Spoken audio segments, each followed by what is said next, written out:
Salut, j'espère que vous allez bien. Je vous retrouve cette semaine pour une vidéo un peu spéciale. Aujourd'hui, on va parler de cuisson combinée. Alors c'est vrai que c'est quelque chose que je n'avais jamais encore tenté, donc je remercie en tout cas l'abonné qui m'avait donné cette idée de vidéo. Ça m'a permis de découvrir plein de choses en tout cas. Donc j'ai commencé la première par le riz, donc j'ai choisi la recette cuisson du riz tout simplement. J'ai choisi comme base un féculent, une recette de féculents, donc juste la cuisson du riz, et après moi j'ai rajouté bien entendu un légume au-dessus dans le varoma et une viande pour faire un repas complet, rapide, en pas très longtemps. Donc là, juste le temps de la cuisson du riz. Tout s'est cuit, donc je crois que c'était 20 minutes, il me semble, un truc comme ça. Entre 15 et 20 minutes, je sais plus, je crois que c'était 18 ou 17 ou 18 minutes. Enfin bref, voilà. Donc là, j'ai choisi de mettre du riz. Ensuite, le varoma, bien entendu. J'ai choisi en légumes des petits pois, bon, c'est à moitié des légumes hein, parce que c'est un légume féculent, mais sur le moment je n'avais pas d'autres légumes, hein, mais vous pouvez très bien remplacer par exemple par des poireaux, vu que c'est de saison et ça a également le même temps de cuisson. Et en viande, du magret de canard, voilà.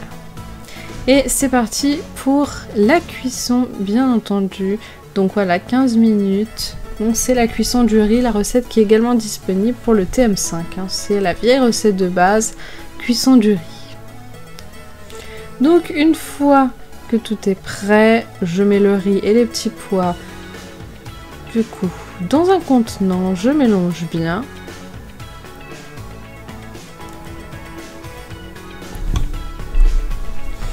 Le but, voilà, c'était vraiment de mélanger le riz et les petits pois. Après, ce n'est qu'une cuisson vapeur. Hein. Après, si vous voulez des sauces à côté ou quoi que ce soit d'autre, vous pouvez très bien les faire avant, après ou pendant. Les faire tout simplement à la casserole si vous voulez une petite sauce, une petite crème, une sauce au fromage. Enfin, c'est vous qui voyez. Hein. Ça, c'est qu'une cuisson vapeur. C'est qu'une base après à ajuster, à adapter.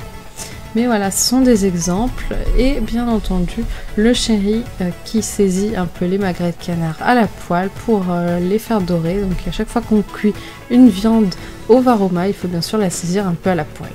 Donc voilà ce que donne l'assiette, c'est pas trop mal, on s'est bien régalé. On a eu du riz et des petits pois pour encore le lendemain.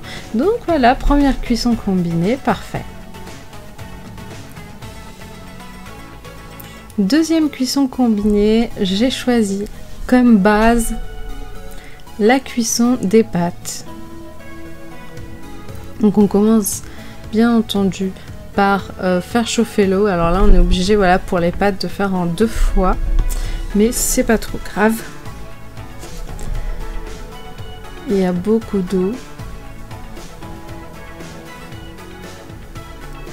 J'ai choisi encore une fois un demi-cube, voilà, à la place du gros sel. On fait chauffer l'eau 10 minutes et ensuite c'est parti pour la recette. Donc j'ai mis mes pâtes, la quantité que je voulais, par le trou du couvercle, voilà. Normalement le temps de cuisson est de 7 minutes, mais moi j'ai rallongé le tout à 10.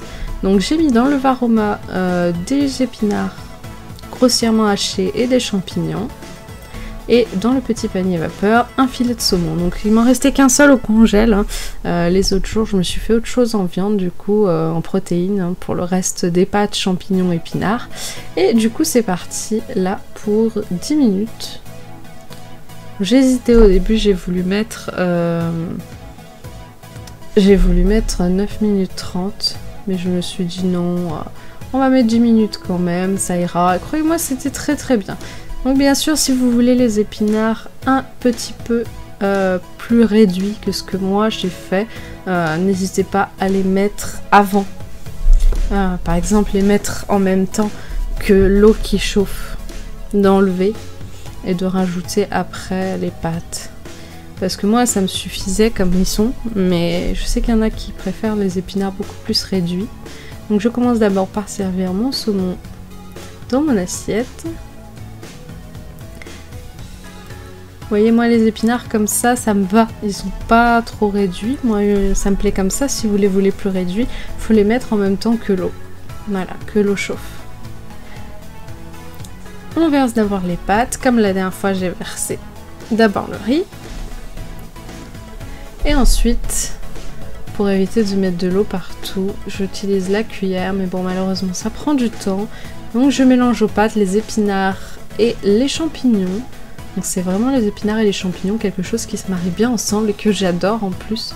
Donc avec des macaronis, ça va extrêmement bien. Ou pareil, après si vous voulez, bien entendu, manger ça avec une sauce, rajouter un peu de beurre dans vos pâtes. C'est vous qui voyez, vous assaisonnez vos plats comme vous voulez, bien entendu. Mais ça reste un repas très simple. Vous pouvez mettre de la crème, de la sauce au fromage. Là, j'ai mangé tel quel le premier jour, mais le deuxième jour, j'ai mélangé ça avec un petit peu de sauce pesto. Et honnêtement, c'était vraiment, vraiment très bon. Donc les feuilles d'épinards sont encore bien grosses, donc c'est un peu difficile à bien mélanger de manière homogène, mais on s'y retrouve quand même. Donc ça permet en très très peu de temps de faire un plat complet qui comporte féculents, légumes et protéines en une seule cuisson. Donc l'avantage bien sûr de la cuisson combinée. N'hésitez pas à vous servir de votre livre, donc vert si vous avez un TM5 et blanc si vous avez un TM6, pour connaître les temps de cuisson des différents légumes, des différents féculents et des différentes viandes, de façon à pouvoir associer des viandes, des féculents et des légumes qui ont à peu près le même temps de cuisson, de manière à faire une cuisson. Une seule cuisson, pas avoir à enlever un truc d'abord parce qu'il a 10 minutes de cuisson de moins, de continuer à faire cuire le reste. Le but de cette cuisson combinée, c'est vraiment de vous montrer que en faisant les bonnes associations, on peut faire une cuisson, une seule, et que tout soit prêt en même temps à la fin. Et voilà, une belle assiette, bien entendu, je me suis régalée. Donc le lendemain, j'ai fait sauce pesto avec 2 œufs au plat et c'était vraiment extraordinaire.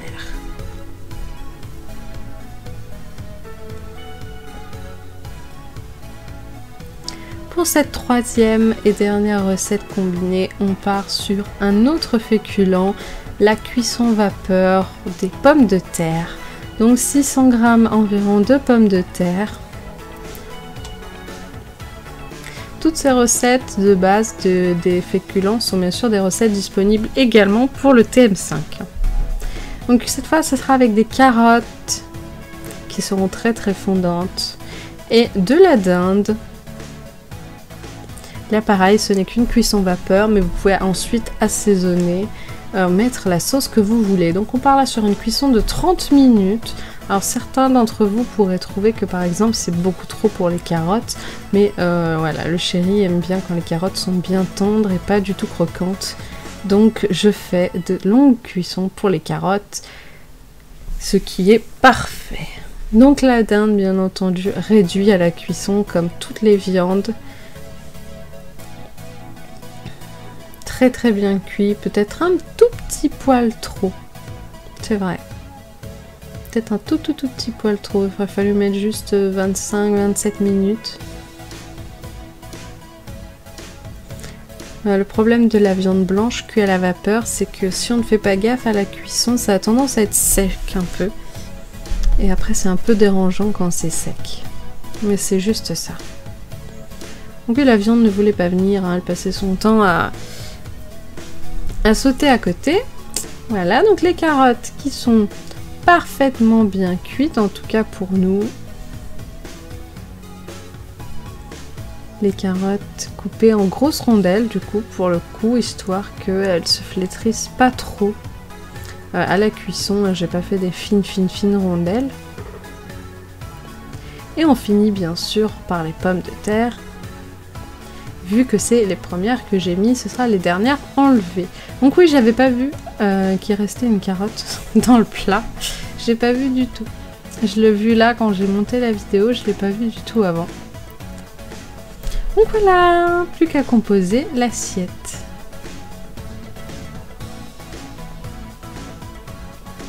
Donc voilà ce que ça donne. N'hésitez pas par exemple avec ce plat à mettre quelques herbes et par exemple une sauce à la crème qui se marierait très bien avec.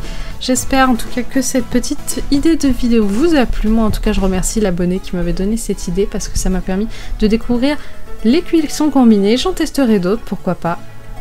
Je vous dis à la prochaine, à lundi pour une autre vidéo. Salut!